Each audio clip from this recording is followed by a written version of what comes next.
A lot of big names in the shonen sphere have finally reached their ends in recent years. Jujutsu Kaisen, My Hero Academia, Jujutsu Kaisen again, Dr. Stone, and even Chainsaw Man as of about 2 months ago now. And if there's one thing these all have in common, except maybe Dr. Stone, I wasn't tapped in enough to see the general reactions, it's definitely their reception. Cause people wanted these stories lit up and set ablaze when their endings dropped. Yeah, the endings to all these manga were incredibly divisive, with a lot of the public's opinions leaning more so towards them being horrible most of the time, only occasionally having a form of redemption once their respective anime adaptations reach the end goal as well, like in the case of My Hero or somewhat Attack on Titan. And here's the thing. If that is what people truly believe after reading these stories in good faith and coming to their own conclusions, who am I to fault them really? Art is subjective after all. But unfortunately, I don't think everyone thinks this way. In fact, I know not everyone thinks this way, because these endings weren't just divisive, they were polarizing beyond belief. Once again, it mainly became a battle between two extremes. People who loved them and think the haters are dunces, and people who hated them and think the lovers are dunces. Are there in-betweens? Oh, absolutely. But they are not the majority, unfortunately. I witnessed this the most with the endings of JJK, MHA, and now Chainsaw Man. And god damn, does it make me want to strangle some of you niggas. Respectfully, of course. I'd say I land comfortably on neither side, with a slight exception, but we'll get to that, because I, with the wonderful, polished, smooth brain sitting comfortably behind my massive forehead. Smooth brains are good, right? I am able to realize that ultimately, everyone can come to their own conclusions even when given the same information, because we all see things differently and have our own priorities, interpretations, and expectations when it comes to a story. What I find to be beautiful can be seen as utter trash in the eyes of another. Beauty is in the eye of the nigga who has the eyes, as they say, I think. So as long as everyone is respectful about it, I never have a reason to feel defensive of or feel offended by the opinions of another. So here's a video about why these niggas constantly get me feeling defensive of or offended by the opinions of another.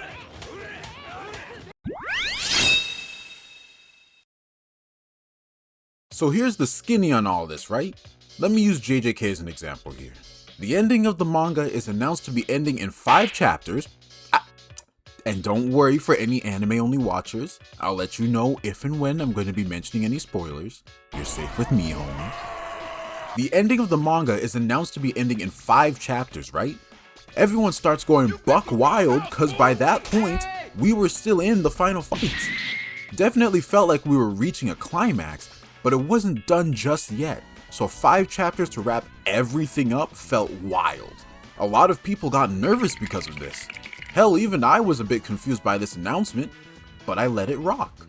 Fast forward a couple weeks and we reached the final chapter. And in my humble opinion, it was a very beautiful ending that means a lot to me personally. I loved it. The general public though? They wanted that nigga Gege hanged. They thought that shit was atrocious, an affront to God even. And you know what? As much as it bummed me out to see so many people hate what I loved, I didn't find their opinions to be invalid. Some of them at least. You see, JJK fell victim hard to a rather recent phenomenon known as leak culture, and the effect that this had on the general public's perception of the story as it was ongoing was devastating. Not only were the leaks not always accurate in their translations, or even complete in the case of the very last chapter, but they would often omit context and understanding that you could really only get by reading the actual chapter. But not everyone did that.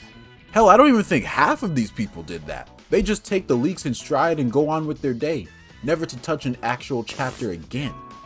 Even worse was people not even reading the leaks, but other people reading the leaks. Meaning it was even easier for things to be lost in translation and for the person watching to be easily swayed by the opinion of the reader, who again, is already reading incomplete information.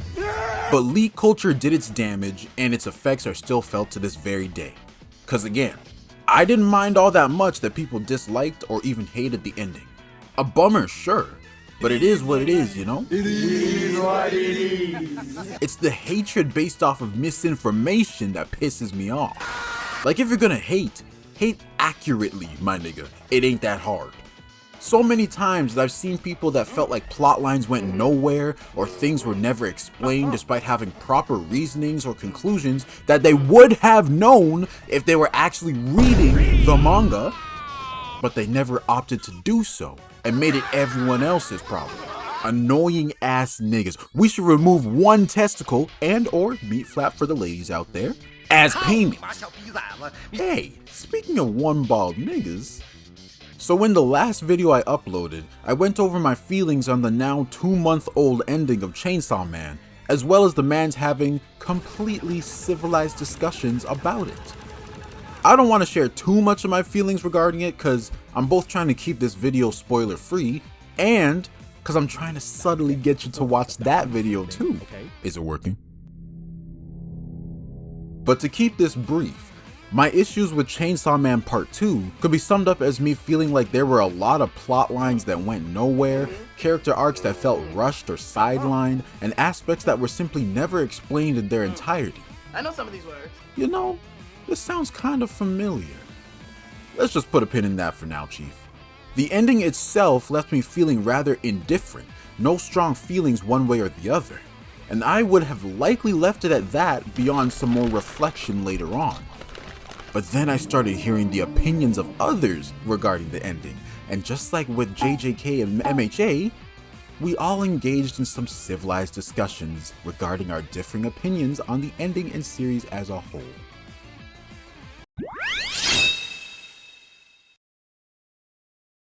Rockstar cock up my fucking ass up, go spaghetti! Hey man, we're on social media in the big 2-6, halfway through the big 2-6. Did you really think we were allowed to have respectable, nuanced discussions around these parts?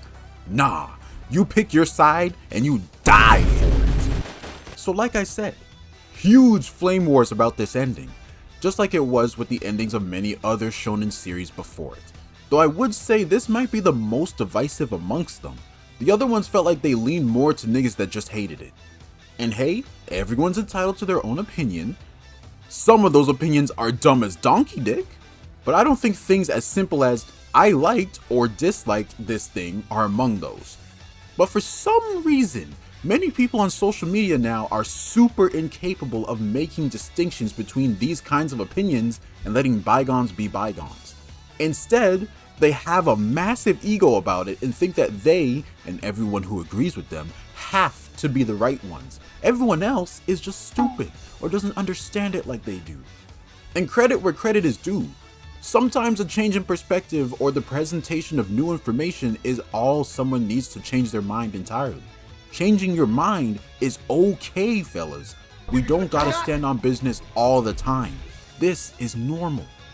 But other times, there are just too many personal factors for people to come to an agreement, even when presented the same information and coming to similar understandings. Again, we all value different aspects to different degrees, and this leads to different emotions being evoked to the same thing. So if I haven't changed the title to this video yet, this is when I shift gears to talking about games as examples. And dog, do I even have to say who I'm going to use as a first example? Of course it's Sonic, nigga. Keep up. In particular, I'm talking about the storybook games that were made for the Wii, Sonic and the Secret Rings and Sonic and the Black Knight. Now, the general opinion of these games is story good, gameplay bad.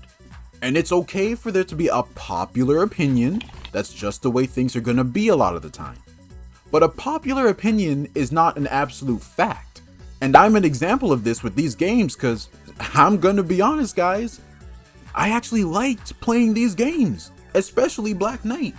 And funnily enough, I actually had opposing gripes for both of these games. Where Secret Rings felt like it had a fair bit of bloat in its required missions, Black Knight felt like it had far too little. That game was shorter than my big toe, bro. What? Did you think I was gonna say my cock? I'm gonna focus on Black Knight more for this, not only because it's my favorite of the two, but also because it shares a more similar issue for the general public to another game I'm gonna mention later. Basically, a lot of niggas just hate motion controls. And he's getting the chin move! Unavoidable chin move! Unavoidable chin move! And in all fairness, it works a little worse in Secret Rings, but I was still able to handle it just fine most times. But with Black Knight especially, I'ma be real with you guys, I just love handling the Wiimote like a sword. You do not know of the amount of time, sweat, and not tears, cause I'm a real ass nigga, that I spent on swordplay mode in Wii Sports Resort. I was going ham, dog. So to a guy like me who both loves motion controls and especially ones that mimic a sword, this game hit just right for me. I had a blast with it despite how short it was. I wasn't purely a story merchant with it like most people seem to be. But because so many others hate motion controls, the game is booty water to them. And guess what, man? That's perfectly fine. We both played the same game and experienced it in similar ways. But because of our own personal preferences, we'll just never be able to see eye to eye on the quality of this game. Something that should be far more normal in talks like this. And this same issue was a lot of people's big problem with Skyward Sword, and the main reason that they hated this game. Meanwhile, I was going at it just fucking up some bokoblins and having a great time. Granted, this ain't the only reason that people don't like these games. There are other things to critique that I think most people can agree on. But even then, the degree to which this bothers the player will also differ greatly from person to person. What might seem like a game-ruining issue to one person might essentially be a non-factor to someone else, even if they're aware of it being an issue. Beyond things like how a game runs, for example, these things just can't be objective because we all have our own differently functioning brains. And hell, even how well a game runs can be subjective due to our own experiences. Like, I was a broke ass nigga growing up playing games on computers that would drop my FPS on games like League to a singular digit if I even dared to look at a stream button. I was in the trenches, but because I'm so used to playing games on a lower FPS, I simply don't care as much about super high frame rates when I'm playing games now, even though I have much better equipment than I ever did. But for people who basically always had fairly high fidelity stuff, if a game drops to 30 FPS, they'll consider it utter dog shit. Even things like how we lived our lives affect our opinions on these matters, dog. That's why we should seek to be more understanding of other people's subjective opinions. And it brings us right back to the start with people going to war with each other because they forget that one simple fact. Using this little section here to rant once again regarding my personal experiences, but at least on Twitter, it's why I've grown to have some real ire for the One Piece and Chainsaw Man fandoms as of late. Those niggas will want you locked away and suffering in the Tsukuyomi if they catch even a whiff of non-glaze leaving your lips. No matter how tame the take, if you mention that you have some sort of gripe with the series, a grand majority of the communities there will act as if you just took out Oda himself, and it's annoying as shit. Constantly, I gotta see people getting flame broiled for simply stating their own personal gripes with those series, as if the only way to not enjoy every single little thing is if you're a dumbass who doesn't get it.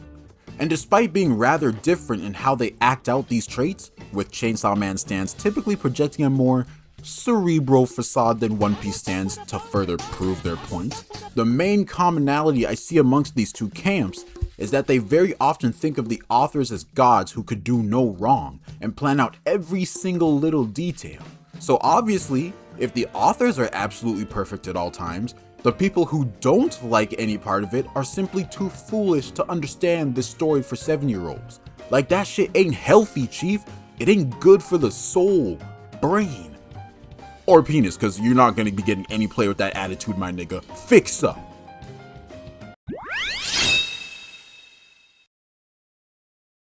Lord knows what the inciting incident for it was, but the tribalism amongst fandoms across the board spiked in what I want to say was about the last decade or so.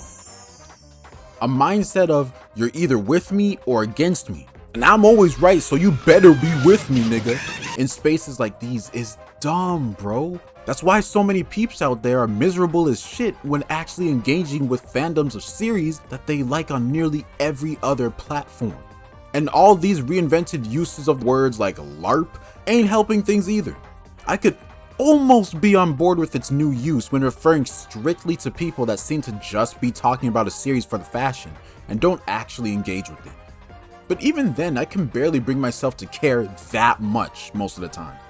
But instead, it's just become another buzzword to use against others that people consider to be fakers, which, for most of the times that I've seen it, is just people who might not have known every single detail about something or dislike something that they do like.